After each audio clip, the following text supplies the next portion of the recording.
नमस्कार, सीतामढ़ी पेज पे आपका स्वागत है।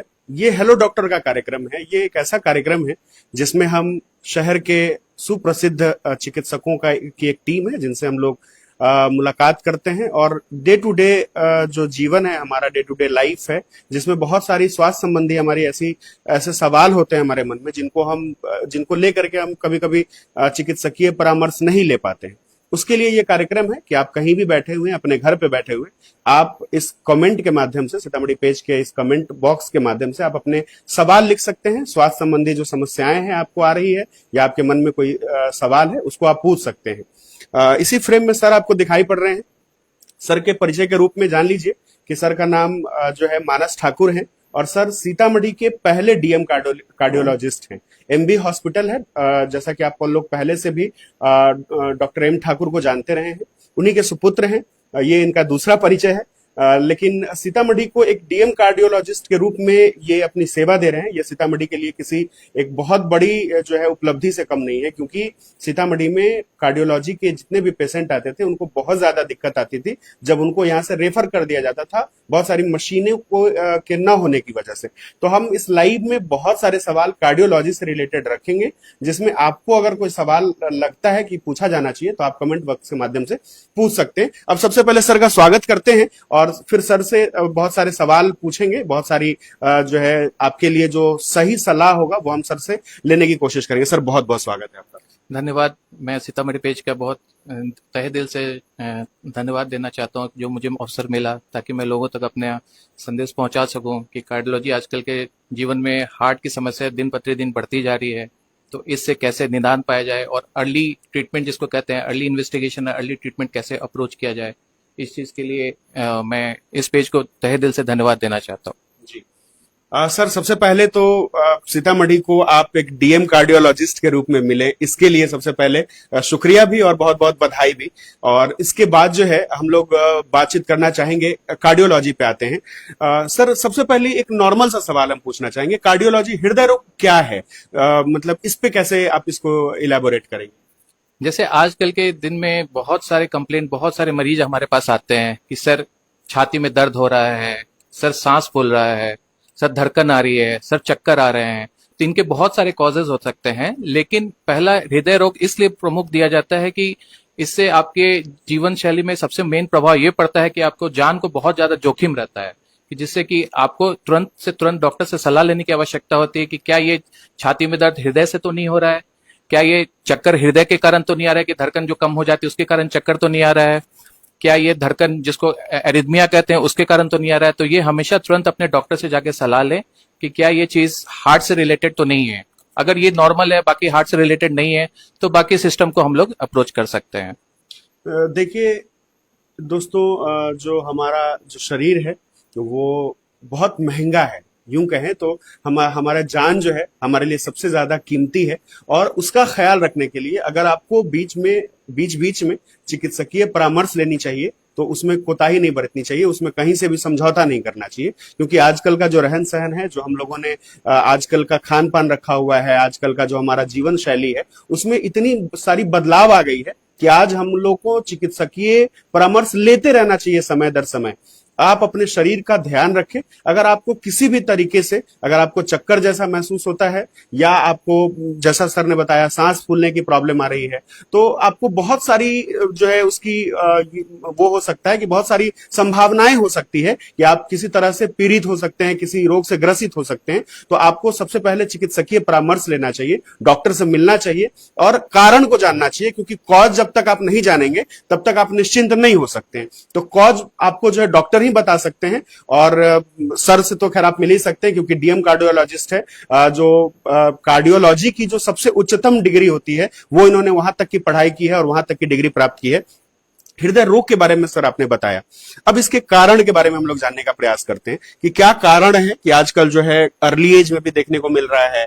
पहले जो है हम लोग फिल्मों में देखते थे कि अमीरों को जो है आते थे, जो है ज्यादा जो बुजुर्ग हो जाते थे उनको आते थे, ये जो हार्ट अटैक वगैरह आता था। लेकिन अब जो है ये सामान्य लोगों में भी होने लगा है, सामान्य एज में भी होने लगा है।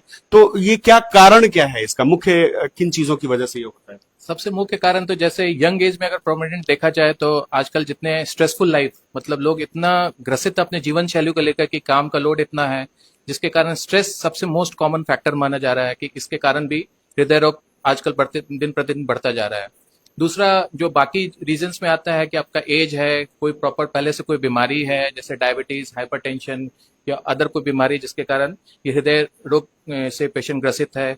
या तीसरा कारण ये हो सकता है कि आपके खान पान की जो अनियमितता या इरेगुलरिटीज जो कहते हैं, या बहुत हाई फैटी फूड जो आजकल होता है, जो जंक फूड्स हम लोग लेते रहते हैं, जिसके कारण कोलेस्ट्रॉल का डिपोजिशन होता है, हमारे आर्टरीज में जो डिपोजिशन होता है उसके कारण होता है। चौथा कारण आपका हो गया कि जैसे कोई स्मोकर है, क्रॉनिक स्मोकर है, आजकल के यंग लोग में स्मोकिंग अल्कोहल का बहुत चल रहा है कि ये लोग फ्रिक्वेंटली लेते आ रहे हैं, तो ये सब आगे जाके बहुत दिक्कत करती है कि स्मोकिंग, अल्कोहल या अदर नशा के कारण जो होते हैं, बहुत सारे नशा का कि कोकेन अब्यूजर, हमारे पास कितने मरीज आते हैं कि कोकेन ले रहे हैं सर, ये सब ले रहे हैं, तो उसके कारण एक्यूट चेस्ट पेन होता है, उसको इवेलुएट करने की जरूरत है। तो बहुत सारा कारण होता है जिसमें लंबी लिस्ट है। कुछ जेनेटिक कॉज हो सकते हैं, कुछ फैमिली हिस्ट्री होती है कि सर हमें कोई प्रॉब्लम हुआ नहीं था अभी तक, आज तक हम ठीक थे, लेकिन हमें क्यों हुआ ऐसा, तो कुछ फैमिली हिस्ट्रीज भी होती हैं, जेनेटिक कॉज, ये मल्टीपल लिस्ट है, बहुत लंबी कॉजेज है, लेकिन प्रमुख मेन जो कहते हैं हमारा कि सबसे पहले स्ट्रेस होता है, कोई बीमारी है ऑलरेडी, या स्मोकिंग, अल्कोहल, ये सब बहुत सारे, और खान पान के ये सब आगे जाकर प्रॉब्लम क्रिएट करती है, जो कि किसी को भी हो सकती सर है। क्या लगता है कि शारीरिक निष्क्रियता जिसको हम लोग बोलते हैं, कि लोग जो है आजकल काम कम कर रहे हैं या बैठे हुए काम कर रहे हैं, ऑफिस में हैं और लगातार जो है कंप्यूटर उंगलियों और जो है दिमाग और आंख से काम ले रहे हैं, बाकी शरीर के हिस्सों से काम भी नहीं ले रहे हैं, तो क्या इसकी वजह से भी ये परेशानी आती है?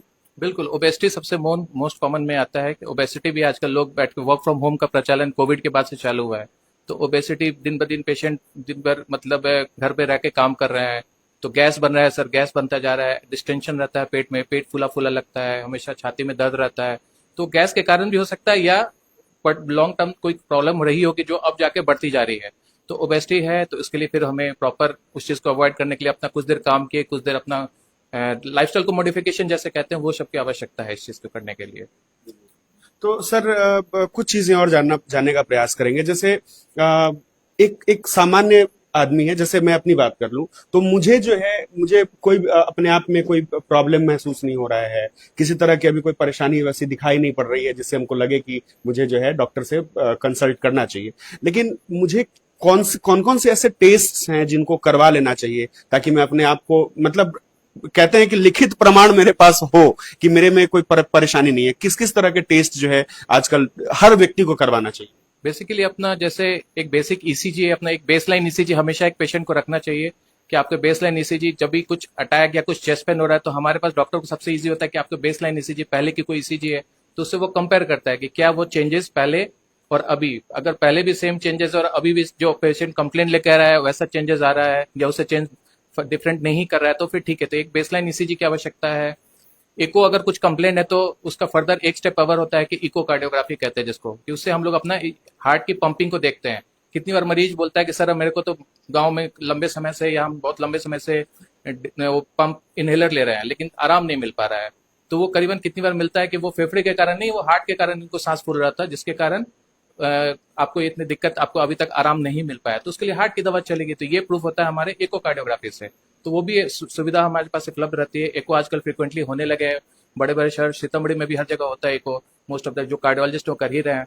उसके आगे यंग पेशेंट है सर, चेस्ट पेन हो रहा है, हमारे पास कारण ईसीजी नॉर्मल आ रहा है, लेकिन हमें चेस्ट पेन हो रहा है सर, और एको नॉर्मल आ रहा है। कितनी बार आता है यंग पेशेंट एको नॉर्मल है, एको हम लोग इसलिए करते हैं कि आपकी हार्ट कैसे पंप कर रही है, नॉर्मली 60% हमारी आपकी मानी जाती है। इको मतलब क्या सर, इसको थोड़ा सामान्य भाषा में? एक तरह से सामान्य भाषा में हार्ट का अल्ट्रासाउंड कह सकते हैं कि आपकी पंपिंग कितनी है, मतलब हार्ट किस पंप से आपका कॉन्ट्रैक्ट कर रहा है, कि अगर प्रॉपरली 60% नॉर्मली 60-65% नॉर्मल कहते हैं, तो अगर प्रॉपरली कर रहा है पंप तो उससे आपके शरीर में खून का सर्कुलेशन माना जाता है कि आपको प्रॉपरली शरीर में खून जा रहा है। अगर किसी कारणवश जैसे अटैक आया तो किसी नसों में अगर ब्लॉकेज आई तो वो एरिया हार्ट का पंप कम करने लगता है, जिसके कारण आपकी पंपिंग कम हो जाती है, तो मरीज को सांस फूलने की शिकायत आती है।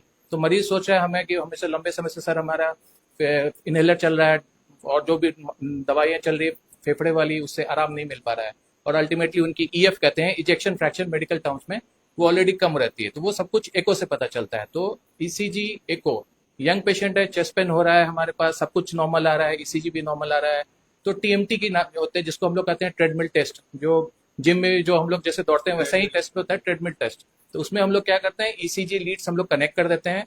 यंग पे ओल्ड पेशेंट तो दौड़ नहीं पाते हैं, तो उनके लिए हम लोग एको है। यंग में भी एको करते हैं अगर वो सिम्टोमेटिक है, अगर नहीं है तो हम लोग ट्रेडमिल टेस्ट करते हैं। और उस दौरान जब वो पेशेंट दौड़ रहा है मशीन पर, तो उसके हार्ट पे स्ट्रेस पड़ता है। स्ट्रेस पड़ने से क्या होता है कि उसकी ईसीजी चेंजेस देखते हैं कि क्या वो ईसीजी स्ट्रेस के कारण हार्ट पे लोड पड़ रहा है, स्पीड के कारण कुछ चेंजेस आ रहा है कि नहीं। यानी तो अगर चेंजेस बहुत तेज हर स्टेज होता है, अपर स्टेज तक चेंजेस नहीं आए, तो फिर वो रिकवरी स्टेज देखते हैं कि अब वो मशीन स्लो होती जा रही है, हार्ट की पंपिंग कम होती जा रही है, मतलब स्पीड कम होती जा रही है, अब क्या स्थिति है इस पे। अगर वो ईसीजी पे चेंजेस आते हैं तो हम लोग आगे प्रोसीड कर सकते हैं फर्दर इन्वेस्टिगेशंस के लिए। तो इसको करते हैं हम लोग टीएमटी पॉजिटिव या टीएमटी नेगेटिव। टीएमटी में अगर कुछ सिम्टम्स आ रहे हैं ईसीजी चेंजेस, तो टीएमटी पॉजिटिव करते हैं। तो स्टेप बाय स्टेप इवैल्यूएशन की आवश्यकता है। आजकल सर बहुत सारे युवा ऐसे हैं जो जिम जाने लगे हैं। ये हालांकि बहुत अच्छी बात है कि वो अपने स्वास्थ्य के प्रति जागरूक हैं, लेकिन सीधा जिम जा करके सीधा अगर जो है, हालांकि हमारे यहाँ जो जिम है उसमें बहुत कम ऐसे जिम है जिसमें प्रॉपर एक अच्छे ट्रेनर हैं जिनको सही से जानकारी है चीजों की। तो वैसे में क्या अगर एक व्यक्ति सीधा जिम ज्वाइन करता है और जा करके पहले ही दिन ट्रेडमिल पे अच्छा खासा दौड़ लगा लेता है कि हम अपने आप बॉडी को जो स्ट्रेन कर रहे हैं, बूस्ट कर रहे हैं, तो क्या ये सुरक्षित है उनके लिए? नहीं, बिल्कुल नहीं। आपको अपने कैपेसिटी के हिसाब से एक्सरसाइज करनी है। स्पेशली आप ट्रेनर के मदद से ही एक्सरसाइज कीजिए। इनिशियली वार्म अप करिए, धीरे धीरे। जैसे हम लोग भी कोई टेस्ट कराते हैं तो पहले वार्म अप फेज होता है। जैसे अभी जस्ट मैंने टीएमटी का नाम लिया, तो डायरेक्ट स्टेज हाई नहीं करते हम लोग, वार्म अप करते हैं, पेशेंट कोप अप कर रहा है कि नहीं, फिर एक बाई वन स्टेज अप करते हैं। उसी तरह से अगर आप जिम जा रहे हैं तो अपने कैपेसिटी के हिसाब से एक्सरसाइज कीजिए। धीरे धीरे धीरे करके अपने स्टेमिना को बढ़ाइए, फिर आगे प्रोग्रेस कीजिए। वो तो आपको ट्रेनर, अच्छे अच्छे ट्रेनर्स आपको प्रॉपर इंस्ट्रक्शन देंगे। एक्सेसिव वेट उठाना, एक्सेसिव हो तो आपके मसल को स्ट्रेच होगा। अगर आपको हार्ट में कुछ प्रॉब्लम है तो तुरंत एरिथमिया जैसी वर्ड कहते हैं कि धड़कन ऊपर नीचे होगी और सडनली पेशेंट वहीं पे चक्कर खा के, जिसको मेडिकल टर्म्स में सिंकपी कहते हैं, उस पे पेशेंट गिर जाता है। तो ये आजकल बहुत ज्यादा हमने देखा है कि वेजोवेगल सिंकोप नाम से एक पेशेंट का होता है कि जिम में गया, एक्सरसाइज करते करते पेशेंट गिर जाता है। तो उसको हम लोग वेजोवेगल सिंकोपी के नाम से कहते हैं कि पूरा फ्लूइड बीपी का फ्लक्चुएशन हुआ और पेशेंट वहीं पे गिर जाता है। तो सब कुछ ध्यान देते हुए धीरे धीरे धीरे अपने आप स्टेमिना को बढ़ाना है। साथ में जो डाइट है, आप एक्सरसाइज तो कर रहे हैं लेकिन आपको बॉडी को प्रॉपर फूड मिलना भी जरूरी है। तो डाइट प्रॉपर ले रहे हैं कि नहीं ले रहे हैं, कैसा डाइट ले रहे हैं, इस प्रॉपर डाइटिशियन, जिम में अच्छे जिम में प्रॉपर डाइटिशियन होती है, आपकी एक्सरसाइज के हिसाब से वो डिजाइन करते हैं। तो ये सब चीज फैक्टर्स रखना है। सडनली सीधा जाकर एग्रीवेट नहीं करना है, धीरे धीरे करके आगे बढ़ना है। एक्सरसाइज करना बहुत जरूरी है। बुक के हिसाब से जाएंगे या गाइडलाइन के हिसाब से जाएंगे तो 150 आवर्स पर वीक भी एनफ एक्सरसाइज है। या प्रॉपर रनिंग भी कर रहे हैं या जॉगिंग कर रहे हैं तो वो भी एनफ है। लेकिन अगर अगर प्रॉपर जिम करना चाहते हैं तो वो विथ ट्रेनर, विथ कंसल्टेशन करना चाहिए प्रॉपरली। सर एक सवाल यहाँ हमारे पास किसी ने भेजा हुआ है कि कम ब्लड प्रेशर या कोलेस्ट्रॉल से जो है बचपन में असर होता है या 30 के बाद? कोलेस्ट्रॉल, पहले तो आपको पता करना है कि कोलेस्ट्रॉल लेवल कितना है। अगर आपने lipid profile, extended lipid profile भी अब होती है, पहले तो लिपिड प्रोफाइल फास्टिंग होती थी, अब वो है कि रैंडम लिपिड प्रोफाइल कहते हैं, तो उसमें एक दो वैल्यू रेफर करता है, तो एक रेंज हमें पता चल जाता है कि क्या आपका लिपिड प्रोफाइल डिरेंज, इसमें ट्राइग्लिसराइड्स देखते हैं या कोलेस्ट्रॉल देखते हैं, या एलडीएल या एचडीएल लेवल कहते हैं जो मेडिकल टर्म्स में कहते हैं, वो डॉक्टर्स जो भी करवा रहे हैं वो पता चल जाता है। अगर वो डिरेंज है, मतलब आपके डिरेंज मतलब आपको गड़बड़ आ रही रिपोर्ट, फैमिली हिस्ट्री पॉजिटिव की मम्मी पापा को ऑलरेडी कोलेस्ट्रॉल की बीमारी है, दवा चल रही है, तो आपको अपना एक टारगेट रखना है, खान पान कैसा उसके हिसाब से देखना है। तो एक बेसलाइन लिपिड प्रोफाइल जरूरी है। और फिर यंग एज में मोस्टली नॉर्मल ही रहता है, लेकिन कुछ ओबीज रहते हैं, खा रहे हैं, एक्सरसाइज कम कर रहे हैं, तो उनका बहुत यंग पेशेंट आते हैं कि बहुत ज्यादा डिरेंज लिपिड प्रोफाइल आ रहा है। तो पहला तो है कि आप उसको एक्सरसाइज के लिए, लाइफस्टाइल मॉडिफिकेशन के लिए उसको समझाएं कि आप क्या कर सकते हैं कि नहीं कर सकते हैं। करिए तो फिर 6 to 8 वीक्स बाद रिपीट करके देखेंगे। अगर नहीं हो पा रहा है, एक्सरसाइज लाइफस्टाइल मॉडिफिकेशन के बाद भी नहीं हो पा रहा है, तो फिर मेडिकेशन अकॉर्डिंग टू गाइडलाइंस हम लोग स्टार्ट करते हैं, जो स्टैटिन वगैरह जो भी होता है वो अकॉर्डिंग टू गाइडलाइंस, फिर वो फॉलोअप में बुलाते हैं। तो यंग एज में लिपिड प्रोफाइल जरूरी नहीं है, लेकिन अगर वो पेशेंट है, बोल रहा है कि सर हम पढ़े हुए हैं, घर में बैठ के काम करते हैं, ओबीज है, तो एक बेसलाइन कराने की आवश्यकता है। तो वो भी हमारे स्क्रीनिंग में कहा जाता है कि ईसीजी, इको, लिपिड प्रोफाइल ये करा के रखना है। इसके ऊपर की जांच अकॉर्डिंग टू सिम्टम्स कि मरीज को क्या दिक्कत है उसके ऊपर की जांच करते हैं, तो वो स्क्रीनिंग में हम लोग करते हैं। अच्छा सर, जैसे कहें कि हृदय को स्वस्थ रहे हमारा हृदय, उसके लिए क्या कुछ चीजें जो है डे टू डे लाइफ में चेंजेस करने चाहिए लोगों को? पहला तो सबसे पहले स्ट्रेस कम करना है। वो बहुत फैक्टर है, हमारे लिए भी, डॉक्टर्स के लिए भी बहुत ज्यादा आजकल स्ट्रेसफुल लाइफ हो गया है कि पेशेंट को कैसे ट्रीट करना है, कैसे हमारा पेशेंट ठीक हो कि नहीं हुआ, कि नहीं हुआ, कुछ मेडिकेशन दिए तो उसको फॉलो पे मैं बुलाता हूँ कि भाई आप ठीक हैं, फोन करके कॉल करता हूँ आपको कोई समस्या तो नहीं। तो पहले तो हर व्यक्ति को अपने जीवन शैली में अपने बदलाव लाने की जरूरत है, थोड़ा म्यूजिक लाइट वेटेड काम भी करने हैं, एवरी टाइम हमें स्ट्रेस नहीं रहता। Stress is the most common factor. उसके बाद है कि अगर आपका कोई बीमारी है, चाहे वो जिस एज में हो, तो उसको कंट्रोल करना है। जैसे ब्लड प्रेशर आजकल यंग एज में बहुत पाया जा रहा है, तो उसका कारण ढूंढना है कि क्या ये ब्लड प्रेशर फैमिली के कारण है, फैमिली इशू जो फैमिली जेनेटिक जो होता है कॉज, या कुछ और का, जैसे सेकेंडरी हाइपरटेंशन कहते हैं, जो प्राइमरी और सेकेंडरी क्लासिफाई करते हैं। तो क्या ये ब्लड प्रेशर उसके कारण तो नहीं है, क्या ये ट्रीटेबल है कि नहीं, अगर ट्रीटेबल है तो उसको ट्रीट करो, अपने लेवल को नॉर्मल रखो दवा के साथ, बाकी एक्सरसाइज, बहुत सारे कारण होते हैं ब्लड प्रेशर। कुछ एंडोक्राइन कॉजेस के कारण भी ब्लड प्रेशर फ्लक्चुएट करते हैं, तो उसको कोई भी बीमारी तो उसको कंट्रोल करना है, चाहे शुगर्स हो, बीपी हो, या कुछ और बीमारी है तो आपको उसको कंट्रोल करना है। तीसरा डाइट, जो मोस्ट प्रोमिनेंट होता है डाइट, जो आजकल हम लोग रिकमेंड करते हैं DASH diet, dietary approach to stop hypertension. अगर पेशेंट को हाइपरटेंशन है तो डाइटरी अप्रोच कहते हैं। तो सॉल्ट इंटेक हमें कम रखना है, लेस देन 5 ग्राम कहते हैं, अलग अलग गाइडलाइंस है, लेकिन लेस देन 5 ग्राम वो लेना है। अगर पेशेंट को ऑलरेडी हाइपरटेंशन है, या बॉर्डर लाइन हाइपरटेंशन कहते हैं, जिसको कहते हैं स्टेज 1, स्टेज 2, इससे बहुत सारे अंदर पे बहुत सारे क्लासिफिकेशन है। तो अगर आपका बीपी देख रहे हैं कि मॉनिटरिंग में हमेशा अपर लेवल पे आ रहा है, 140-90 के आसपास आ रहा है, या 100 सिस्टोलिक डायस्टोलिक, तो नमक की जो इंटेक कहते हैं, सॉल्ट इंटेक, उसको कंट्रोल करना है। दूसरा अनसैचुरेटेड फैटी एसिड जो कहते हैं, तो अनसैचुरेटेड सैचुरेटेड फैटी एसिड्स को जो होते हैं, जो जंक फूड्स होते हैं, उसको अवॉइड करना है। तीसरा जो स्प्राउटेड फूड्स, जो फूड होता है चना, वो सबको इंटेक बढ़ाना है। Exercise at least 150 hours per week, या और फिर उसके बाद प्रॉपर जॉगिंग जो हम लोग कहते हैं। तो ये सब बहुत सारे हैं जिसको अपने अंदर लाना है। पॉसिबल नहीं हो पाता आजकल, लोग व्यस्त जीवन के, लेकिन कोशिश करना है। और डॉक्टर से नियमित रूप से, जो आपके नजदीकी डॉक्टर हैं उनसे नियमित रूप से सलाह लेती रहनी चाहिए। ये ना सोचें कि डॉक्टर के पास जाएंगे तो समय लगेगा, आपको बीमार होंगे जाएंगे, या हमें चेस्ट पेन होगा तभी डॉक्टर के पास जाएंगे। अपना रूटीन एक डॉक्टर से कंसल्ट करते रहना है, ताकि हम सब कुछ ठीक है। देखिए कुछ होना नहीं होना तो ऊपर वाले के हाथ में कुछ होगा, लेकिन एटलीस्ट हम लोग उसको कोशिश को करके हम लोग उसको कम करने की कोशिश कर सकते हैं कि क्या आप उस स्टेज में आए, क्या आपको दिक्कत आ सकती है, तो पहले से रेडी हो जाए कि आप दवा ववा सब कुछ प्रॉपरली वेब से लेते रहिए। तो ये चीज है। बाकी गारंटी तो कोई 100% तो कहीं भी नहीं है। बहुत लोग पेशेंट आते हैं हमारे पास कि सर ठीक कर दीजिएगा, गारंटी लीजिए, तो गारंटी हम लोग कभी नहीं, हमारा ही गारंटी नहीं है तो हम किसी का गारंटी, लेकिन हम लोग कोशिश करते हैं, एक माध्यम है कि आगे दिक्कत आए ना किसी चीज को, ताकि प्रोवाइड किया जा सके कि आगे कोई समस्या ना आए। तो वो चीज है, अपने नियमित जो नजदीकी डॉक्टर से कंसल्ट करते रहें। दोस्तों, ये सर की जो बातें हैं उनसे कुछ चीजें निकल के आ रही है। जैसे आप लोग कम से कम स्प्राउट्स को ऐड कर ही लीजिए अपने डे टू डे लाइफ में। स्प्राउट्स जिन लोगों को नहीं समझ में आ रहा होगा उनको बता दे कि चना है, मूंग है, सोयाबीन के जो दाने होते हैं, आप इनको जो है रात में भिगो के रखते हैं, और सुबह जो है उसमें बाकी चीजें आप अपने स्वादानुसार जो है प्याज वगैरह मिला करके आप उसको खा सकते हैं। और वो जो है फाइबर युक्त भी होता है, जिसकी वजह से आपको बाकी कई तरह की समस्याओं का समाधान उससे हो जाता है। चाहे आपके पेट में कॉन्स्टिपेशन की शिकायत हो, या और भी जो शिकायतें, वो दूर हो जाएगी। तो अपने, और इसमें कोई अलग से मेहनत नहीं करनी है आपको। प्याज टमाटर काटने में कितना ही टाइम लगता है। स्प्राउट्स को डे टू डे लाइफ में फिक्स कर लें उसको। उसके बाद जो है कुछ चीजें सर ने बताई। देखो, मैं यही कहूंगा कि जीवन में सबके तनाव है, जीवन में सबके ऊपर जो है कुछ ना कुछ जिम्मेदारियां हैं। सारी जो है निभाई जाएगी, धीरे धीरे सब आप कर लेंगे, लेकिन स्ट्रेस को कम रखिए, क्योंकि स्ट्रेस जो है आपके हेल्थ में आज के डेट में, आज की तारीख में सबसे ज्यादा प्रभाव आपके हेल्थ पे कोई डाल रहा है, तो वो आपका स्ट्रेस लेना है। चाहे आपको अनिद्रा की शिकायत हो, अगर आप नींद भी प्रॉपर नहीं लेंगे, उसकी वजह से भी कई तरह की बीमारियां, चाहे वो मोटापा हो, चाहे आपको कॉन्स्टिपेशन हो, पेट संबंधी हो, चाहे जो भी जो समस्याएं हैं, चाहे वो दिमाग संबंधी हो, बहुत तरह की समस्याएं आपकी अनिद्रा की वजह से भी होती है। तो हाइपरटेंशन ना लें, उसको कम रखें, आपकी कई तरह की बीमारियां ऐसे भी कम हो जाएगी।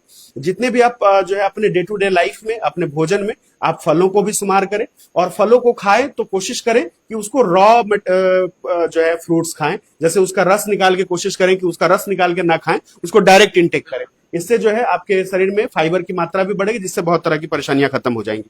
सर, एक जैसे कि बीच बीच में जो चीजें आ रही थी निकल के, हेरिडेटरी पे बात आती है कि जैसे हृदय रोग क्या वैसे लोगों को भी होती है, क्या ये अनुवांशिक रोग है? सीधा अगर सवाल मैं पूछना चाहूँ आपसे तो। बिल्कुल, ये एक्चुअली ये लिस्ट में लास्ट में आता है। जैसे कि आपने एवेलुएट किया कॉज कि हमारे पास जैसे किसी को हार्ट अटैक आया, कि सर मेरे पेरेंट्स को कभी कुछ नहीं था, ना मैंने स्मोकर हूं, ना अल्कोहलिक हूं, या कभी बीपी शुगर या कुछ भी नहीं था, अचानक मेरे को अटैक क्यों आ गया? यंग लड़का मेरे पास आता है। तो बहुत सारे कारण होते हैं उसमें, ये सब कारण भी हेरिडेटरी हम लोग लास्ट में रखते हैं। उसके बाद भी कुछ कारण होते हैं जो इडियोपैथिक आ जाता है, कि कुछ कारण पता नहीं है। कुछ ब्लड में ऐसे तत्व होते हैं कि जो, कुछ पेशेंट्स ऐसे होते हैं कि सर हमने तो एंजियोप्लास्टी भी करा ली, फिर भी ब्लॉकेज आ रहा है। स्टेंट बंद होने के भी कारण होते हैं। कुछ कारण ऐसे होते हैं कि स्टेंट थ्रोम्बोसिस वाला टर्म्स होता है, कि आजकल बहुत हो रहा है कि कार्डियोलॉजिस्ट से लोग पूछने आते हैं कि सर हमने तो इलाज करा लिया हार्ट अटैक का, स्टेंट भी लग गया, फिर क्यों होता है ऐसा इश्यू कि स्टेंट थ्रोम्बोसिस। तो ये मैं कहता हूँ कि ये भी एक कॉम्प्लिकेशन के लिस्ट में आता है। अगर आपने स्टेंट लगवा लिया है, एंजियोप्लास्टी जिसको कहते हैं, तो आप ये मत समझिए कि आप हमेशा ठीक रहेंगे या आप दवाई ले रहे हैं फिर भी आप ठीक रहेंगे। बॉडी में कुछ ऐसे तत्व होते हैं जो खून को गाढ़ा कहते हैं, जैसे होमोसिस्टीन लेवल कहते हैं, वो गाढ़ा हो जाता है, जिसके कारण भी क्या होता है, आप दवा ले रहे हैं लेकिन एक नस में तो आपने स्टेंट लगवा लिया जिसको एंजियोप्लास्टी कहते हैं, दूसरी नस में भी अटैक आ सकता है। तो आपको हर कुछ देखते रहना है प्रॉपरली कि क्या हमारा सब कुछ प्रॉपरली दवा ले रहे हैं। ये नहीं कि हमने इलाज करवा लिया और अब ठीक हो गया, दवा छोड़ दिया, स्मोकिंग करने लगे, बहुत आते हैं हमारे पास, और वो स्टेंट बंद करके आते हैं। हमारे पास डीएम के टाइम में जब मैं जयपुर में था तब भी होता था ऐसा। तो सबको लगता था अब दर्द तो चला गया, एक बार एंजियोप्लास्टी हो गई, नस खुल गया, स्टेंट लग गया, दर्द चला गया, फिर भी आते हैं हमारे पास। तो उस चीज को ध्यान दें, हमेशा दवा लेने की जरूरत है। दूसरा, हेरिडिटी का जहां तक आपने पूछा, बिल्कुल आता है, लेकिन ये वो हम लोग नीचे रखते हैं जब आगे के सारे कारण रूल आउट हो चुके हैं कि ये बीपी भी नहीं है, ये नहीं है, ये नहीं, होमोसिस्टिन लेवल भी नॉर्मल है, तो फिर बोलते हैं मे बी शायद पेरेंट्स को ऐसा था, तो फिर हेरिडिटी कॉज इनको ऐसा आया, बीपी शुगर हुआ, जिसके कारण अल्टीमेटली इनको हार्ट का इश्यू आ रहा है। तो आते हैं हेरिडिटी, बहुत सारे बीमारियां भी होती हैं, एरिथमिया में भी जो होते हैं बहुत कुछ, तो वो हेरिडिटी बीमारी, हेरिडिटी कारण के कारण होते हैं, उसके कारण भी होते हैं। एक सत्यम आलोक जी हैं जिनका जिनका ये सवाल आया है कि इनके पापा को 3 साल पहले जो है पेसमेकर लगा था। तो इनका कहना है कि इस संबंध में अभी फिलहाल कोई परेशानी नहीं होती है, लेकिन इनको कितने दिनों के अंतराल पे जो है टेस्ट वगैरह करवाना चाहिए और किन किन सावधानियों का पालन करना चाहिए। और दूसरा इन्हीं का सवाल है कि क्या पेसमेकर लगने के बाद भी हार्ट अटैक के चांसेस बनते हैं। देखिए, सबसे पहले पेसमेकर लगा क्यों, इसके दो कारण होते हैं। या तो हार्ट अटैक आया होगा पेशेंट को, हार्ट अटैक मतलब कोई नस, जैसे कॉमनली हम लोग right coronary artery medical terms में कहते हैं, या लेफ्ट साइड में एक नस होती है लेफ्ट एंटीरियर डिसेंडिंग, उसकी भी कोई ब्रांच से ब्लॉकेज है जिसके कारण इनको अटैक आया होगा, जिसके कारण इनकी धड़कन कम हुई होगी। तो ऐसे जब भी मरीज आते हैं तो हम सबसे पहले एंजियोग्राफी करते हैं कि क्या इनकी नस तो ठीक है ना, कम से कम अटैक के कारण इनकी धड़कन तो कम नहीं हुई। तो एंजियोग्राफी हर लोग करते हैं, एंजियोग्राफी नॉर्मल है तो हम लोग पेसमेकर, तो उसका कारण ढूंढना है कि ऐसा पेसमेकर लगा क्यों।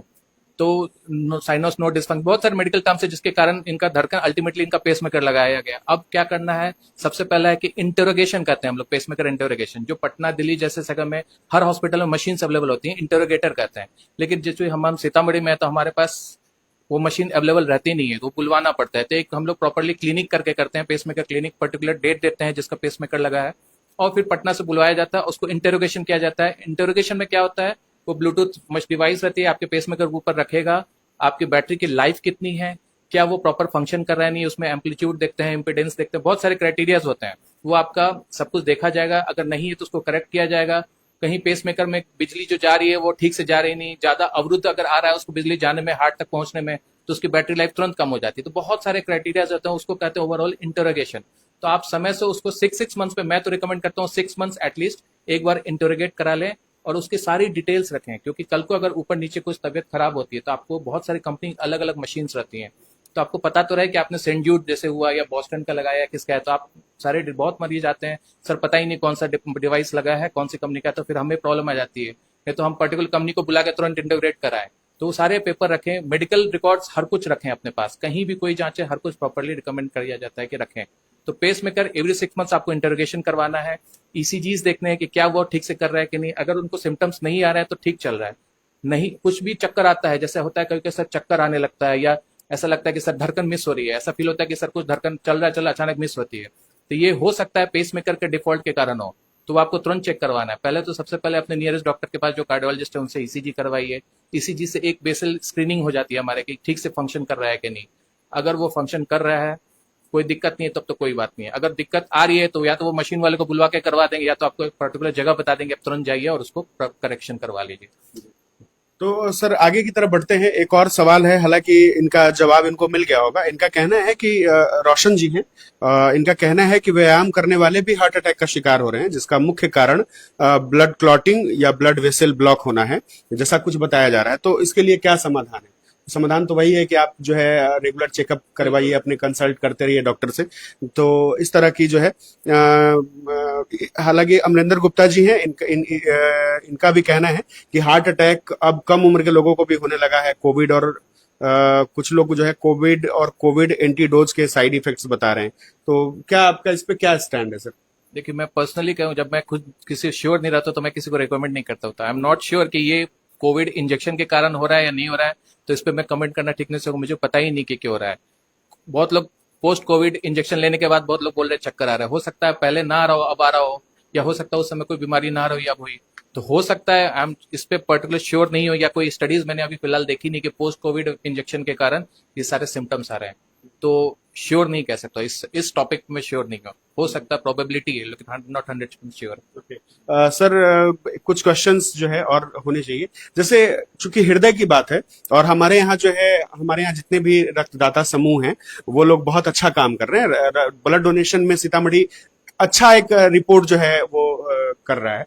तो क्या लगता है कि ये ब्लड डोनेशन से हृदय रोग से रिलेटेड जो है कुछ परेशानियां कम होती है, या कुछ इसका असर है, मतलब हृदय रोग संबंधी कुछ समस्याएं सॉल्व होती है उसकी वजह से, या रक्तदान कितना जरूरी है या कितना विचार करके करना चाहिए? नहीं, बिल्कुल रक्तदान जरूरी है। बाकी लोगों को जैसे कोई फर्दर हार्ट के अलावा भी किसी को कुछ बीमारी है, या सडनली ओटी में जरूरत पड़ जाती है आजकल, या कुछ सडनली सिक पेशेंट आ जाता है, आरटीए के केस हो जाते हैं, तो रक्तदान बिल्कुल जरूरी है। बट इससे हार्ट पे असर पड़ेगा नहीं, ऐसा तो मैंने अभी तक देखा नहीं कि हार्ट पे असर। हाँ, तभी हो सकता है कि ओवर डोनेशन के कारण आपको एनीमिया हो जाए, खून की कमी हो जाए और आपको ही खुद जरूरत पड़ जाए रक्तदान की, तो वो अलग बात है। लेकिन ऐसे रक्तदान सेफ है, आप कर सकते हैं, इससे हार्ट पे ऐसे जरूरत पड़ता नहीं है, अनलेस अनटिल इट बहुत एक्सट्रीम केसेस में हो जाए तो। आजकल तो ये भी है कि हार्ट फेलियर जो बीमारी होती है उसमें अगर सीवियर एनीमिया हो जाता है, 6 के नीचे ड्रॉप कर जाता है हीमोग्लोबिन, तो खुद ही हम लोग आयरन थेरेपी देते हैं, और बहुत एक्सट्रीम है तो फिर ब्लड देने की जरूरत आवश्यकता है होती है। तो ऐसा ब्लड डोनेशन से हार्ट पे कुछ असर पड़ना अभी फिलहाल तो ऐसा नहीं है कुछ। लेकिन फायदा होता है ब्लड डोनेशन करने से? बिल्कुल फायदा दे सकते हैं। जी। तो मतलब पेशेंट को तो फायदा होता ही है, आपकी बॉडी को भी फायदा होता है, और जो है नए ब्लड जो है शरीर में बनने शुरू होते हैं, तो इससे आपको बेनिफिट मिलता है। सर, कुछ चीजें जो है कार्डियोलॉजी के से रिलेटेड चूंकि बातचीत कर रहे हैं, तो कुछ नई फैसिलिटी सीतामढ़ी में आ गई, जैसे कैथ लैब की बात हम लोग करते हैं, तो क्या क्या नई फैसिलिटी जो है एमबी हॉस्पिटल में मिल रहा है, क्या क्या जो है नई सुविधाएं जो लोगों को नहीं मिल रही थी वो अब मिलने लगेगी? कि मैं इस टॉपिक पे अच्छे से एक चीज समझाना चाहता हूँ, जो मैं पिछले 1 महीना हो गया, मतलब 20 डेज से मैंने इनोग्रेट किया मशीन को, कैथ लैब है। इसमें सबसे पहले मैंने इस मशीन से हमारे पास एंजियोग्राफी, जो नस में अगर किसी हार्ट अटैक मरीज सस्पेक्टेड है तो सबसे पहले ओपीडी बेसिस पे हम लोग ईसीजी कराते हैं। मरीज का कंप्लेन सबसे फर्स्ट एंड फॉरमोस्ट इंपॉर्टेंट होता है कि सर मेरे को चेस्ट पेन हो रहा है, तो हम लोग हिस्ट्री से ही समझ जाते हैं कि क्या ये हार्ट से रिलेटेड या नहीं है। वहीं से हम लोग एक माइंड में सेट बना लेते हैं फ्लो चार्ट कि ये हार्ट से रिलेटेड या नहीं है। दूसरा, अगर है तो गो फॉर ईसीजी। सबसे फर्स्ट ओपीडी बेसिस पे इलेक्ट्रोकार्डियोग्राम करते हैं, उसके फ्लक्चुएशन हम लोग समझ जाते हैं कि अटैक है या प्रोबेबिलिटी ऑफ अटैक है, क्योंकि हिस्ट्री इसकी सिग्निफिकेंट है। तीसरा, इको या टीएमटी, अकॉर्डिंग टू डिपेंड करता है, या तो इको कराइए या तो टीएमटी कराइए। टीएमटी मतलब ट्रेडमिल टेस्ट। अब सब कुछ हमारी तरफ इशारा कर रहा है, सब कुछ नॉर्मल है। फॉर एग्जाम्पल करके होता है यंग पेशेंट, सब कुछ नॉर्मल, लेकिन पेशेंट बोला सर मेरे को सर दर्द, चेस्ट पेन हो रहा है, तो ट्रोपोनिन आई की जरूरत पड़ती है। ट्रोपोनिन आई जो क्वांटिटेटिव, नॉट क्वालिटेटिव, क्वांटिटेटिव हम लोग करवाते हैं, जिससे कि प्रॉपर क्वांटिटी पता चलता है। वो एक आपके नसों की जो हार्ट पे डैमेज है उसको बताता है कि अगर बहुत ज्यादा डैमेज है या कम डैमेज, या इनिशियल स्टेज में ट्रोपोनिन आई आपका मतलब थोड़ा सा एलिवेटेड है, बाद में बढ़ा रहता है, तो उससे ये सिग्निफिकेंट पता सकता है कि आपके अटैक या हार्ट पे जो इंजरी होती है वो आनी शुरू हो गई है। तो आप अर्ली इंटरवेंशन कर सकते हैं या तुरंत एंजियोग्राफी के लिए जाइए। अब एंजियोग्राफी क्या होता है, हम लोग बहुत सिंपल प्रोसीजर है, एज अ डॉक्टर हमारे लिए तो ये सिंपल है ही। पेशेंट को कन्विंस करना थोड़ा डिफिकल्ट होता है कि एंजियोग्राफी बहुत होता है कि नहीं सर बहुत बड़ा जांच है, लेकिन ये बहुत सेफ जांच है। छोटे जगह में ये मशीन, ये फायदा होने, ये सुविधा उपलब्ध होना बहुत जरूरी है, क्योंकि मैंने पोस्ट एमडी, जब मैंने एमडी मेडिसिन किया था उसके बाद 1-2 महीने प्रैक्टिस करने की सोची थी एमडी मेडिसिन की, तो मैंने रियलाइज किया कि पेशेंट हार्ट अटैक से जो मोर्टेलिटी, जो मरे जा रहे हैं, उसको कुछ सुविधा नहीं मिल पा रही है सीतामढ़ी जैसे शहर में, तो उसको रेफर करना पड़ता था, पटना चले जाइए या दिल्ली चले जाइए, तो मरीज पहुंच ही नहीं पाता था, सैदपुर तक जाते जाते पेशेंट एक्सपायर हो जाता है। तो एंजियोग्राफी या कैथ लैब आने से ये फायदा हुआ है कि हम तुरंत के तुरंत आपको जांच करके बता देंगे कि आपकी नसों में कोई रुकावट है या नहीं है। तुरंत हाथ की नसों से जाते हैं, तुरंत हार्ट के अंदर गए, तार ले जाके दवा छोड़े, दवा अच्छे से पास करके, मतलब कोई ब्लॉकेज नहीं है। अगर है तो पेशेंट को बुला के समझा दिया अटेंडेंट को कि आपको ब्लॉकेज है। अब उनपे तुरंत इलाज करने की आवश्यकता है या थोड़ा समय है, वो तो डिपेंड करता है कैसा ब्लॉकेज आता है। उसके बाद हमारा एक स्टेप होता है एंजियोप्लास्टी। अगर ब्लॉकेज है तो आप हार्ट अटैक को ट्रीट कीजिए, तो वो एंजियोप्लास्टी नाम से कहा जाता है। तो एंजियोग्राफी, एंजियोप्लास्टी ये अटैक से रिलेटेड है। पेसमेकर, अगर धड़कन आपकी कम चल रही है, बार बार मरीज आते हैं सर मैं चक्कर खा के गिर रहा हूँ, तो ये नहीं है कि आपको सब कुछ ब्रेन से हो रहा है, हो सकता है आपको हार्ट के कारण कोई बीमारी हो जिसके कारण आप चक्कर खा के गिर रहे हैं। तो आप बहुत पेशेंट आता है सीटी एमआरआई नॉर्मल है लेकिन फिर भी चक्कर खा रहा है, तो ईसीजी से हिंट मिल जाता है कि आपकी धड़कन जो 60 से 90 नॉर्मल पाई जाती है वो 30 चल रही है, 40 चल रही है, मरीज को सांस फूल रहा है, चक्कर आ रहा है, चमकी आ रही है, जो सीजर्स कहते हैं। तुरंत आप ईसीजी कराइए, ईसीजी से देखिए कि आपको चक्कर आया, तो टेम्परेरी पेसमेकर की सुविधा हमारे पास है। पांव के रास्ते से टेम्परेरी पेसमेकर डाल दिया हमने, धड़कन को नॉर्मल ला दिया, पेशेंट आराम से नॉर्मल हो गया। लेकिन वो परमानेंट इलाज तो है नहीं, टेम्परेरी पेसमेकर तुरंत इमीडिएटली धड़कन बढ़ाए 60 to 90 के बीच में रेट फिक्स करके हमने रख दिया। तो परमानेंट पेसमेकर, तो उसके लिए फिर एक आध दिन हमारे पास समय मिल जाता है, अर्जेंट नहीं रहता है, एक आध दिन समय मिल जाता है तो मशीन आती है और फिर हम लोग परमानेंट पेसमेकर लगा देते हैं, तो पेशेंट स्टेबल हो जाता है। उसके अलावा और क्या है, कितने मरीज हमारे पास आते हैं कि सर हार्ट बहुत सांस फूल रहा है, अब उसको इनहेलर, वो दम्मा की शिकायत, वो सारी सारी दवा चल रही है, पेशेंट आराम नहीं है, धड़कन बहुत 100-150 चल रही है, तो मैं इको लगाता हूँ, इको में देखता हूँ हार्ट के चारों तरफ पानी भरा पड़ा है, तो उसको हम लोग कहते हैं पेरिकार्डियल इफ्यूजन, मतलब पानी इतना भर गया है हार्ट के आसपास कि वो पानी दबाया जा रहा है हार्ट को, तो हार्ट ठीक से कॉन्ट्रैक्ट करने में मुश्किल हो रही है, तो उससे जब हार्ट कॉन्ट्रैक्ट ठीक से कॉन्ट्रैक्ट नहीं करेगा तो पेशेंट को सांस फूलने की शिकायत होगी, धड़कन तेज चल रहा है, पेशेंट एकदम बेचैन है, बीपी एकदम ड्रॉप किया हुआ है, तो वो फिर सुविधा के लिए हम लोग रखे हुए हैं पेरिकार्डियोसेंटेसिस नाम की एक प्रोसीजर होती है, यहाँ से नीडल डालिए, पानी निकालिए, उसको जांच में भेजिए, पेशेंट स्टेबल, सांस फूलने से बाहर हो जाता है, पेशेंट को एक दिन मॉनिटरिंग में रखिए, जांच भेजिए, जांच के कारण हमारे रीजन में सबसे ज्यादा कॉमन होता है टीबी, टीबी की दवा चलाइए, कुछ दवा और ऐड होता है, दवा चलाइए, पेशेंट स्टेबल हो जाता है। कुछ आए हैं पेशेंट्स एकदम बिल्कुल स्टेबल होकर गए हैं, पेरिकार्डियोसेंटेसिस है, पेस मेकर हो गया है, और भी बहुत कुछ है जो मैं फ्यूचर आफ्टर 6 मंथ का प्लान किया, जैसे बीएमबी बहुत सारे होते हैं, वैल्वुलर हार्ट डिजीज कहते हैं, जो एमएस माइट्रल स्टेनोसिस कहते हैं, बहुत मरीज आज भी कितने सारे ओपीडी में पेशेंट है, धड़कन उनकी जो हमारे हार्ट की जो 4 खाने होते हैं जिसमें वाल्व होती है वो चिपकी पड़ी रहती है, पेशेंट को धड़कन हो रहा है, सांस फूल रहा है, अगेन इनहेलर हो, वो दवा चल रही, पेशेंट को आराम नहीं, तो वो आपने इको पे डिसाइड कर लिया कि आपको वाल्वुलर कुछ दिक्कत है, तो बलून से भी इलाज होती है, आजकल सब कुछ इलाज, सब कुछ बहुत हद तक साइंस प्रोग्रेस कर चुका है, बलून पाँव के रास्ते से जा रही है, हार्ट के अंदर जाते हैं हम लोग बलून, और उसको फुला देते हैं, हार्ट का वो जो एरिया जो चिपका है वो भी खुल जाता है, लेकिन वो थोड़ा हायर प्रोसीजर होता है, तो हमने सोचा है फ्यूचर के टर्म से हमने प्लान किया कि वो भी हम अपने सेंटर पे शुरू करेंगे।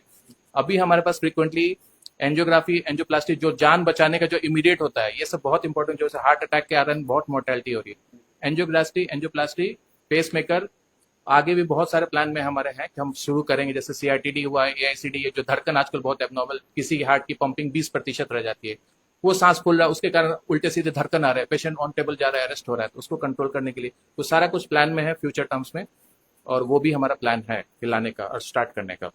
सर, एक छोटा सा क्वेश्चन मेरे जहन में भी आया है, क्योंकि आजकल देखा जा रहा है कि बहुत सारे लोग ऐसे हैं जो स्मोकिंग करते हैं, वो लोग कोशिश करते हैं कि वो या तो चाय के साथ सिगरेट पिए या कोल्ड ड्रिंक के साथ सिगरेट पिए, तो सिगरेट ऐसे तो खुद ही हानिकारक है, लेकिन क्या इसको जो है अगर कोल्ड ड्रिंक के साथ कंज्यूम किया जाए या इसको अगर चाय के साथ कंज्यूम किया जाए तो क्या वो ज्यादा हार्मफुल हो जाता है? बिल्कुल, ये एक्चुअली आपको ये चाय के साथ या कोल्ड ड्रिंक के साथ ऑलरेडी सिगरेट स्टिमुलेट करता है, और ये एनर्जिक रिस्पॉन्स कहते हैं मेडिकल टर्म से, आपका धड़कन को बढ़ाता है, तो पेशेंट को लगता है या जो भी ले रहा है उनको लगता है कि हमें कुछ अच्छा फील हो रहा है, तो बिल्कुल ऐसा कुछ करने की जरूरत नहीं। पहली बात तो स्मोकिंग तो बिल्कुल बंद कीजिए, आज न कल आपको प्रॉब्लम क्रिएट करेगा ही। कितने मरीज आएंगे बोलेंगे सर 20 साल पहले पीते थे, तो मैं पूछता हूँ 20 साल पहले पीते तो 30 साल तो कम से कम पिए होंगे, तो हाँ, तो वो अब दिक्कत आता है आगे, फेफड़ा डैमेज होता है, टीबी होगी, हार्ट का प्रॉब्लम, हार्ट डिजीज होते हैं, बहुत सारे प्रॉब्लम होते हैं, तो ये सब चीज मुश्किल है, जिनको आदत लग गई उनको मुश्किल होता है, लेकिन धीरे धीरे करके आप कम कर सकते हैं, क्योंकि आपका जो सेकंड फेज लाइफ आफ्टर 50 है उसको बचा के रखना है।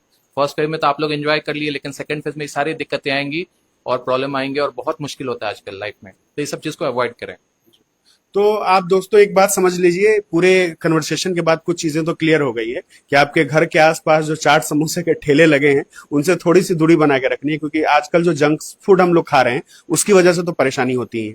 और जैसे ही आप 40+ जाते हैं, 45+ जाते हैं, तो आपको कई तरह की समस्याएं जो हमने गलतियां की है अपने उस उम्र में वो सारी निकल के आती है, चाहे वो आपके आंख से रिलेटेड जो है प्रॉब्लम हो, चाहे वो आपके दांत से रिलेटेड प्रॉब्लम हो, चाहे आपके ब्रेन से रिलेटेड हो, चाहे आपके हार्ट से रिलेटेड हो, वो हर तरह की प्रॉब्लम एक ही बार में जो है बुढ़ापे के समय में वो निकल के आती है, जो आपके लिए बहुत ज्यादा मुश्किल समय जो आपके लिए हो जाता है। तो अभी से जो है अपने डे टू डे लाइफ में सुधार करना शुरू करिए, अपना जो खान पान है उसको आप बैलेंस्ड करिए। आप बिल्कुल नॉनवेज भी खाते हैं, कोई प्रॉब्लम नहीं है, पर उसको जो उसमें जो ऑयल जा रहा है, जो उसमें मसाले जा रहे हैं, उसकी क्वांटिटी भी जो है ठीक रखना बहुत जरूरी है। में भी मैं एक चीज कहना चाहूंगा कि रेड मीट अवॉइड करें, जैसे मटन वगैरह होता है उसको अवॉइड करें। चिकन लेते हैं तो टेस्ट के लिए, जैसे मेरे मरीज पूछता है सर नॉनवेज खा सकते हैं, तो आप टेस्ट के लिए खाइए, 1-2 पीस खाइए, लेस स्पाइसेस में बना हो रहना चाहिए।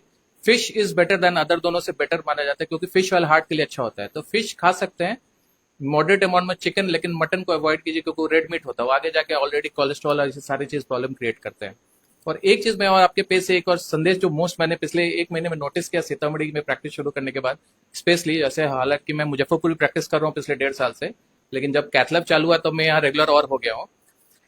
कोई भी हार्ट अटैक का मरीज आए, कार्डियोलॉजिस्ट के पास आए, अगर वो आपको बोले कि आप go ahead with angiography, angiography कराइए, तो इस चीज को अदरवाइज मत लें, क्योंकि एंजियोग्राफी से आपको ये पता चलेगा कि आपके हार्ट में ब्लॉकेज है। इमीडिएट ट्रीटमेंट संभव है, इमीडिएट ट्रीटमेंट होगा। एवरी थर्ड डे आप रिलीज होकर आराम से कंफर्टेबली आप छुट्टी करा के जा सकते हैं। आप ये मत सोचें कि डॉक्टर कुछ पर्सनल बेनिफिट के कारण तो एंजियोग्राफी सजेस्ट नहीं कर, जो मैंने नोटिस किया ऐसा कुछ भी नहीं है। अगर हमें यही सब सोचना होता तो हम छोटे शहर सीतामढ़ी में आने के लिए क्यों सेटल करने का सोचते हैं? हम सेवा देने के लिए आए यहाँ पे। ऐसा कुछ भी नहीं है हमारे मन में कि हम यहाँ आए और सेवा, कुछ पर्सनल बेनिफिट ऐसा कुछ नहीं है। हम मरीज के लिए सोच रहे हैं। आपको अगर कोई सजेस्ट करता है, रिक्वायर्ड है, तो एंजियोग्राफी आप प्रोसीड कीजिए। उसका इलाज तुरंत संभव है। अर्ली इंटरवेंशन आपकी लाइफ के लिए बहुत जरूरी है। कार्डियक अरेस्ट जब भी होता है, हार्ट अटैक किसी को भी आ रहा है, अर्ली इंटरवेंशन हम लोग कहते हैं। अगर वो अर्ली से अर्ली ट्रीट होगा, मरीज को बेनिफिट होगा। अगर आप यूं ही छोड़ देंगे, सर दवा पे छोड़ दीजिए, दवा रहने दीजिए, ऊपर वाले की मर्जी, जो हमें डायलॉग मिलते हैं, जो भी बोलते हैं, वो मरीज दवा तो डॉक्टर साहब दे देंगे, उनको क्या जा रहा है वो तो लिख देंगे, लेकिन वो अगर ब्लॉकेज रहा तो अल्टीमेटली आपको लॉन्ग टर्म में आपको दिक्कत करेगा। वो सांस फूलेगा, लंबे समय से नस बंद हो जाती है। हम लोग करते हैं क्रोनिक सीटीओ वाली हालत की, नस तो बंद बन जाएगी, ब्लड मिलेगा नहीं। वो पार्ट एरिया जो हार्ट का है वो आपका डैमेज होते होते इजेक्शन फ्रैक्शन आपके हार्ट को डाउन कर देगा। मरीज की हो जाएगी 20%, जो नॉर्मल 60 होती है। सांस फूलेगी, बाकी दिक्कत आएंगी और वो हॉस्पिटल हॉस्पिटल दौड़ते रह जाएंगे, धड़कन एबनॉर्मल होने लगती है। तो अर्ली इंटरवेंशन तुरंत करवाएं, तुरंत डॉक्टर्स मिलें, डायग्नोसिस करवाएं, एंजियोग्राफी कराएं, और अगर रिक्वायर्ड है, जैसे भी गवर्नमेंट स्कीम से या प्राइवेट जैसे भी, एंजियोप्लास्टी कराएं, चाहे यहाँ का है, लेकिन करवाएं, ताकि आपको खुद ही आपको बेनिफिट मिले। क्योंकि कार्डियक कोई एकदम अनिश्चित है आजकल, हार्ट अटैक बिल्कुल अनिश्चित चल रहा है, कब क्या होगा कुछ पता नहीं है। इसलिए आप इस चीज को फॉलो करें स्ट्रिक्टली। यही मैंने नोटिस किया है, जो मरीज आते हैं कि सर दवा पे रख दीजिए ऐसा वैसा, तो आपको बेनिफिट नहीं मिलेगा उस चीज से। दवा पे, दवा तो रख देते हैं, लेकिन हर कुछ अगर दवा से ही ठीक होती तो लोग लैब और ये सब क्यों करते हैं? तो मरीज के बेनिफिट लिए किया जा रहा है। यही चीज मैं आपके माध्यम से बताना चाह रहा हूँ लोगों को। देखिए, आसान भाषा में कहें तो डॉक्टर कोई जादूगर तो है नहीं कि जो है आप आसानी से जो है चीजों को समझ जाएंगे। वो भी तथ्यों के हिसाब से ही काम करते हैं, कि रिपोर्ट के हिसाब से, क्योंकि हर व्यक्ति की इंडिविजुअल की बॉडी अलग है, उनके प्रॉब्लम्स अलग है, उनके बॉडी की का जो हेल्थ है वो अलग है। तो जब तक वो रिपोर्ट आएगा नहीं, जब तक आपके बॉडी कैसे रिएक्ट कर रहा है उसकी जब तक जो है उसका हिस्ट्री पता नहीं चलेगा आपके बॉडी का, तब तक इलाज जो है पूरी तरीके से संभव नहीं किया जो है संभव पूरी तरीके से ठीक होना जो है वो मुश्किल हो जाएगा। इसलिए जो है हर डॉक्टर जो है वो ये रिकमेंड करते हैं आपको, क्योंकि आजकल नई नई बीमारियां भी इंट्रोड्यूस हो रही है, तरह तरह की चीजें हो रही हैं। तो ऐसे में डॉक्टर पहले ये खुद अश्योर होना चाहते हैं कि वो जो सोच रहे हैं वो प्रॉब्लम है भी कि नहीं। इसके लिए वो जो है टेस्ट करवाते हैं, और जब वो अश्योर हो जाते हैं, जब बीमारी पकड़ में आ जाएगी, तो ऑब्वियस है कि उसका इलाज होगा और आप ठीक हो जाएंगे। तो अपने डॉक्टर पे भरोसा रखें। 100, 1000, 500 के लिए जो है वो आपकी जिंदगी के साथ खिलवाड़ नहीं करेंगे। तो आप निश्चिंत रहिए कि आपको जो डॉक्टर बता रहे हैं, उनके डॉक्टर की का जो सलाह है उसको पूरी तरीके से मानिए, तब वो जो है आपके हेल्थ के लिए बेहतर हो सकता है। सर, हम लोग लाइव को खत्म करने की स्थिति में, लगभग हम लोग अंत में आ चुके हैं।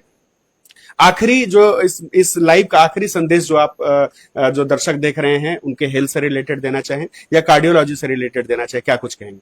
नियमित रूप से अपने दिनचर्या को पहले बदलें। अगर स्ट्रेस है तो स्ट्रेस को कम करें, अपने डाइट को कंट्रोल करें। अगर डाइट अगर इरेगुलर है, बहुत जंक फूड ले रहे हैं, तो उसको कंट्रोल करना है। कोई भी दिक्कत हो, छाती में दर्द हो, सांस फूलना हो, कुछ भी हो, अपने डॉक्टर से मिलें। नियरेस्ट कार्डियोलॉजिस्ट है तो कार्डियोलॉजिस्ट मिले, या नियर बाय अच्छे फिजिशियन है तो उनसे मिले, क्योंकि आपका प्रॉब्लम पता तो चले। ये ना हो कि खुद से सेल्फ ट्रीट करें, ये भी नहीं करना है। आप आइए, मिलिए, हम आपको सही डायरेक्शन देंगे कि आपको करना क्या है। अगर यहाँ अवेलेबल नहीं होगा तो हम आपको पटना दिल्ली का बताएंगे कि कहाँ दिक्कत है, क्या है, धड़कन की दिक्कत है या कुछ है, यहाँ ट्रीटमेंट नहीं हो पा रहा है, पटना में नहीं हो रहा, तो आपको हम अच्छी जगह बताएंगे। लेकिन खुद से सेल्फ ट्रीट ना करें कि दिक्कत हो जाएगा, ठीक हो जाएगा, ऐसा बिल्कुल ना करें। नई नई बीमारियां आ रही है, नए नए इलाज बहुत से, तो अभी तक रिसर्च ही चल रहा है, कितने की ट्रीटमेंट भी अवेलेबल नहीं है। एटलीस्ट जो है, जिस चीज से हम आपको हेल्प कर सकते हैं वो चीज करें, और भरोसा रखें अपने डॉक्टर पे। हर डॉक्टर इस तरह से नहीं होता है, अपने भरोसा रखें, ट्रस्ट करें, बिल्कुल ठीक रहेंगे, हमारी पूरी कोशिश है। और सीतामढ़ी में आई हूँ, सब कुछ छोड़ के सीतामढ़ी में सेटल किया हूँ, आप लोग को ही सेवा देने के लिए सेटल किया हूँ। कैथलैब डाला हूँ, इसकी फैसिलिटी है, आप भरपूर इसका, जब भी जरूरत न पड़े, ऐसे तो भगवान ना करे किसी को कार्डियक अरेस्ट है, लेकिन अगर आएगा तो मैं अपनी पूरी कोशिश करूंगा उनको सेवा देने के लिए, इससे कोशिश करने की, ठीक करने की। तो लाइव के अंत में हम आ चुके हैं और आपसे यही कहना चाहेंगे कि आप जितना ज्यादा हो सके रॉ मटेरियल्स को यूज करें खाने पीने में। प्रोसेस्ड पैकेज्ड फूड जो होते हैं, खासकर आजकल जो पैकेट्स में 5 रुपए की कुरकुरे और ये चिप्स वगैरह जो आते हैं, इन सबको जितना अवॉइड कर सके उतना आपके लिए बेहतर होगा।